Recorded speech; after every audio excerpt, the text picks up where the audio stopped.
Le mot évangile signifie littéralement bonne nouvelle et apparaît 93 fois dans la Bible, exclusivement dans le Nouveau Testament. En grec, l'évangile désigne au sens large l'ensemble des Écritures. Plus précisément, l'évangile est la bonne nouvelle concernant le Christ et la voie du salut. La clé pour comprendre l'évangile est de savoir pourquoi c'est une bonne nouvelle. Pour cela, nous devons commencer par la mauvaise nouvelle. La loi de l'Ancien Testament a été donnée à Israël à l'époque de Moïse. Deutéronome 5:1. La loi peut être considérée comme un critère de mesure et le péché est tout ce qui n'est pas parfait, selon cette norme.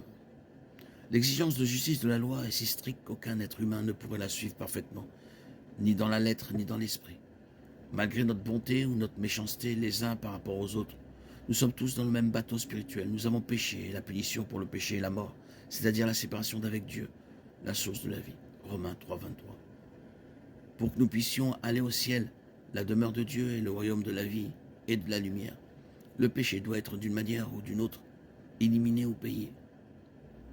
La loi établit le fait que la purification du péché ne peut se faire que par le sacrifice sanglant d'une vie innocente. Hébreux 9:22. En effet, sous la loi, presque tout est purifié avec du sang, et sans effusion de sang, il n'y a pas de pardon des péchés. L'Évangile implique la mort de Jésus sur la croix comme sacrifice pour le péché, pour satisfaire l'exigence de justice de la loi. Romains 8:3-4.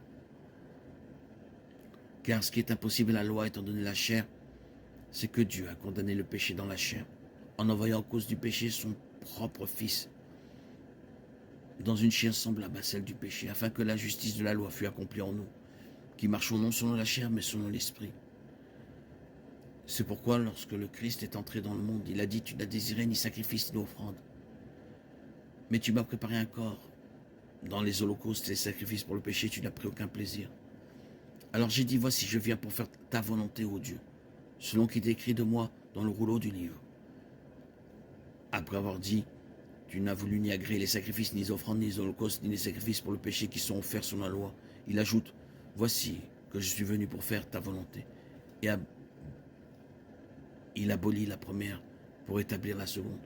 C'est en vertu de cette volonté que nous sommes sanctifiés par l'offrande du corps de Jésus-Christ une fois pour toutes. Hébreux 10:5-10.